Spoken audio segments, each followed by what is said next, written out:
and it can move this back and forth and swim. Okay. It also has a small amount of little dorsal fin here. It's a little bit thin, but it's there. Look, they're real thin there. Right. It also has a little bit of finnage down here on it. See, now this guy's bigger, so he has a little more finnage down here on the bottom. Okay. Down here a little bit there. So they got a little bit of fin going on. Okay. They have this long attenuate body. All right. And in fact, if you look at them in cross-section, so here he is in cross-section, at this point back here on the tail, what I see is I see a round object in the center, right? So there's a round object, very obvious, in the center of all of this, and that would be the notochord, okay? I also see, well, kinda, sorta, beneath that, the nerve cord, which is fine. And I see muscles, the muscle masses on the side here, okay? So it's got musculature running down the side of the body, and it uses the notochord to attach the musculature so it can move back and forth like this. Because here's the deal. If you have the muscles, they have to attach to something. So if I attach a muscle here and I attach a muscle there, and I contract the muscle, I can bend the notochord. And then if I contract the ones on the other side, I can bend the notochord this way. And if I have a series of those muscles running down my body, then I can make it go snake-like, right? And I can push myself through the water. Okay, so more on that later on. So here we have a lamprey that's cut in half. And here we have another lamprey that's cut in half. Here we have another lamprey that's been cut in half, okay? So let's open him up for a sec. So open this guy up. First thing that you want to look at is you want to take a look at the mouth, and you can see that there's lots of cornified teeth around here, and you can see this little fringe around the edge here. Looks like a piece of carpet, okay, on the edge of the buccal funnel, okay, and in the back of the buccal funnel you can see where it starts to go down into the throat. Where'd all my tools go? You can see where it starts to go back into the throat right here, and this is the tongue, okay? And this is the musculature of the tongue right here, okay? And so if you look right here, what you see is it's got little teeth on his tongue, okay? And he can push that out in there and rasp it up and down and drill a hole in the side of the fish, right? Okay, so now if I pull the tongue back a little bit, what I see is that there's a tube right here, okay? Now this is another muscle on the tongue right here, okay? So this muscle right here can retract the tongue down into the throat a little bit. This musculature and the cartilages that are right here can push this out and make it move back and forth, okay? So if I pull the tongue aside a little bit, what I see is that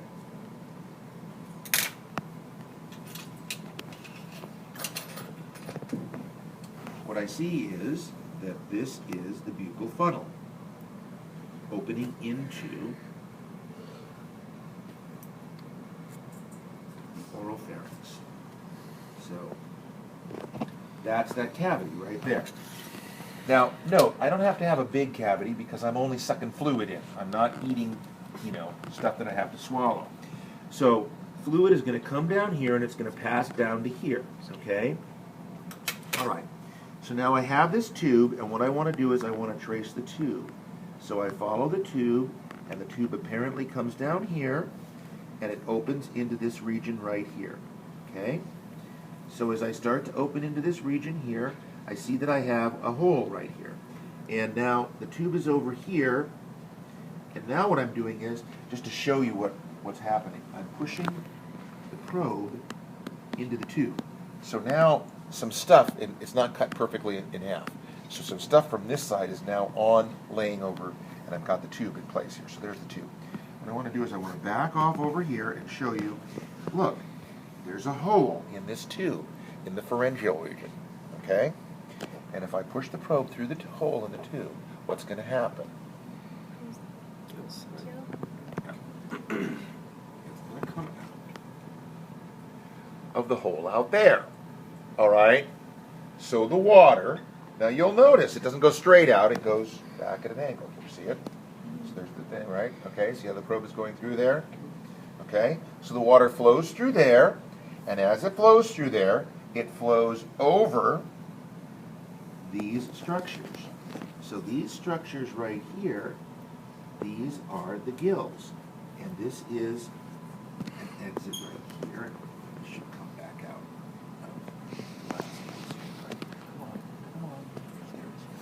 Okay? So this is the last gill right here. And these are the gills themselves. And the water is going to flow over this. And these are gills right here. Okay? And we're going to talk about this later. But all of these little, see, it looks like little hairs or pieces of a brush right there, all those little structures right there, those are very closely placed lamellae so that the water is forced over a very, very narrow area so that I can exchange gases. Okay? So this is all about gas exchange now. All right. So now I'm in this guy here. Let's see. I'm in this guy here. And this is the esophageal tube effectively, but it's really oropharynx at this point. And now I'm going to move back here, and then I'm going to get back to this region here, okay? When I get back here to this region here, okay, I'm going to have this structure here, okay, which is sawed off right there, and this structure right here is the heart. It's sitting right behind the gills, okay? Other things to note. This piece right here, which is also this piece right here, it just depends where you slice them, which is also this piece right here, that's the notochord, okay? So the notochord is this structure that's right there, okay? And you'll note it's not broken up into pieces, right? So this is not in vertebrae yet, okay? All right, so now I have this structure right here, and you'll notice there's a box around it, and that would be the pericardium, the equivalent of. So this is the heart right here. This is the other piece of the heart on this side here, okay? So I'm actually inside of the ventricle of the heart right here, okay? So the name of the game is going to be taking body blood and forcing it over the gills up here, and then letting it flow back into the body, okay? So these guys have fairly simple circulatory systems. They have fish circulatory systems. They do not have four-chambered hearts. They have two-chambered hearts. So they take blood and they force it over the gills, and then they don't bring it back to the heart. They just push it out through the rest of the body from there. Okay? All right. So now immediately behind the heart, I have a structure which is cut off right here, which is green on this guy right here, and sticks right behind the heart, and is green right here, okay? And this is the liver, okay?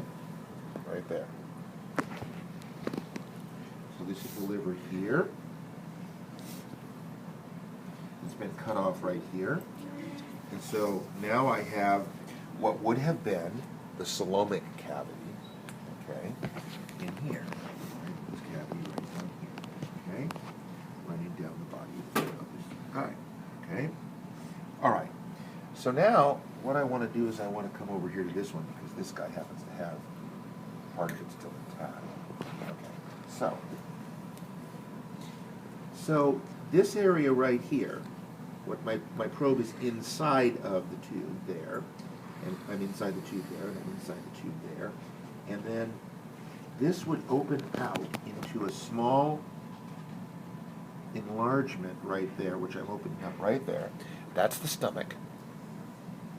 And then this goes out to become the gut tube, and this goes down to connect to the anus of the animal, okay? Which is like somewhere down here, where my index finger is now, okay? So down here, so this would come down here like that, okay? Wait, all right. What was the green again? Liver. Okay, so that would come down like that, okay? All right, now, you obviously know that this must be a female, and you know that this must be a female because I've got hundreds of thousands of eggs all over the place, and all of this structure that's all fluffy right here and down along here, and all this fluffy stuff right here, this is all ovarian tissue and oviduct, okay? So this is the stuff that's making the eggs right here, okay? All right, so now let's take a look at a couple of other things here before we move on too much. All right, so this is the top side of the animal right here. So this was the notochord, and I have this hollow structure right here, and up here, there's eggs in it, but I'm clearing it out. I have this hollow structure right above the notochord here. So what do you suppose that hollow structure above the notochord right there is? Oh, look at that. When I push over here, fluid comes out down here, demonstrating that this is all one solid tube right here. So, oh, by the way, I can follow that little thing up here. Right, so here's this tube, and oh wow, look at that. There's a little structure enlarged on the front end of this thing, sitting in a little box right here, and then it's got a little bit of tissue that seems to be running down this hollow tube. And what would that be? The brain. The brain and Dorsal hollow nerve cord. the dorsal hollow nerve cord. Yes. Okay. So I have a dorsal hollow nerve cord and I have a notochord. Oh, by the way, if that was the anus and I got a tail sticking back here, I have a post-anal tail. Oh, by the way, this was called the oropharynx, so I have pharyngeal gill slits. Okay? So no doubt here what this animal is, right? Has to be a chordate. Okay. So, if I come up here, this is kind of cool.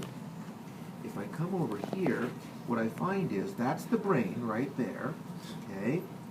And here's the little nostril here, and as I promised, there's the passage right there, over here, through this little tube here, and down to each of the gill slits. So he can actually bring water through this little nostril and flow it out through his gills, okay? All right, so when you're hanging on the side of a fish, you don't have a high metabolic rate, so you don't need a lot of oxygen. So this is why this thing can be so small right here, okay? Now, you'll notice also that associated with this nostril right here, right behind the nostril, is this structure right here, which is right smack dab in front of the brain. So the brain is sitting there, and I've got this structure right here, okay? What do you suppose this structure that's right here sitting in front of the brain, right associated with the nostril, is for?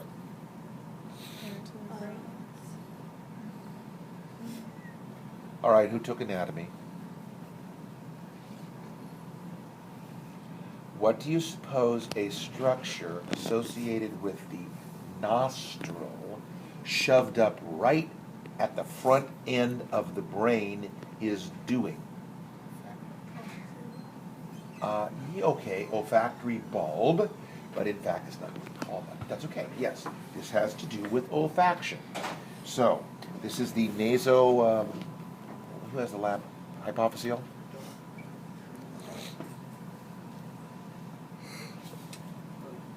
What? Where's the lab for this guy? Turn the page. That's okay. Yeah, nasohypophyseal sac. Okay? It's right here. So, that's this, and right in front of it, this is olfactory. Now, in the evolution of the brain, the frontmost part of the brain is always associated with olfaction. So that's why this is shoved right up here in front of the brain. Okay? So that's these two structures right in here. All right? Let's see if I can give you a yeah, let me see.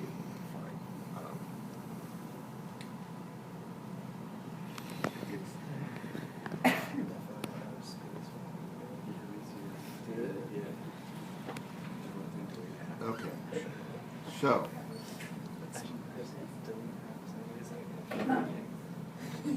all right. So if you look back here, okay, so this is on this fish right here, this is the gut tube, okay? This is a male, okay? And so what you're looking at right here, this structure, that egg is from her. This structure right here is the gonad, okay? In general, the gonads and the ovaries will be in roughly the same position in fish, okay? The structures may be a little bit different, but you'll find them in the same area. So this is the gut tube, right here. And if this is the gonad, and we were to follow that down to the back end of the fish, now this slice is not going over there, but here it is. So this is the cloacal opening right here. Okay? So this little blip that's sticking out right here, this is the urogenital papilla sticking out. And if you open this up very carefully, you can usually make out both openings, and you can find the one that's actually connected to the gut tube. When you find the one that's connected to the gut tube, that's the anus of the animal. The other one is the urogenital opening. Okay? All right. So, let's see. Liver. Okay, now, I see it. Here's one right here. Okay, so liver 1A. Livers are often green in color, and the reason they're green in color is because they produce bile, and bile has a kind of greenish, dark, bluish color to it, and it often stains the liver. When you're looking at the liver, the bile is often conserved in a sac on the liver, and the sac is called the gallbladder. Gall is another word for bile. Okay? So, when you look at a liver, if you see a sac-like structure, now look, there it is, right there. A sac-like structure attached to the liver. Sac-like structure attached to the liver is always a gallbladder, period. End of story. All right, so we're going to get off and we're going to finally get to the point where we're going to look at lots of things. And we're going to look at rats, and you're going to assume, oh, rat ought to have a gallbladder. Well, it does, but you ain't going to find it because it's totally encased in the liver and it's a little tiny gallbladder, okay? So, bottom line, not going to find the gallbladder in the rat, all right? Gallbladders are associated with diet. The structure and size of the gallbladder is associated with diet. What does the gall do? What does the bile do? Does it break down the lipids? It's important for the digestion of fats. So what kind of a diet would I expect an animal with a large gallbladder to have? High fat, and therefore, what would it be eating? Probably a carnivore, okay? Probably not an herbivore. Rats tend to be primarily herbivorous, but they can eat, they can eat their own babies if they want. So the bottom line is, they could eat meat, but for the most part, they don't, right? And so the gallbladder is extremely small. So in the rodentia, gallbladders are very small, unless they're eating a very specialized diet, right? However, you want to see a good-sized gallbladder, go and look in your cat. So we're not doing a cat dissection in here, okay? We're doing a rat, so you won't find the gallbladder there. But you will find the gallbladder in lots of other animals we're going to do. So the salamander will have a very nice formed gallbladder, okay? So you have a gallbladder right here, okay? All right.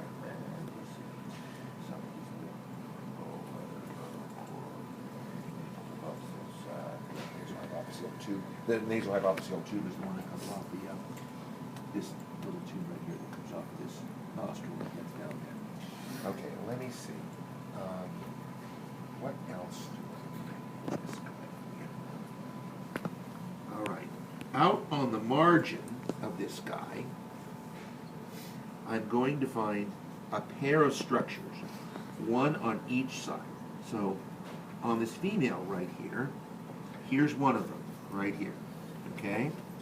You'll notice that it's a whitish structure with a kind of dark structure attaching it to the back of the body wall on the midline. So if I was looking at this guy in cross-section, and this was the top and it came down like this, there'd be one over here and one over here sticking out like that. So this is one of them. This is the kidney. They are paired. There's one on each end, one on each side, and they're on the back end of the animal. Okay? All right, turn the page because I don't want you to get all hyper.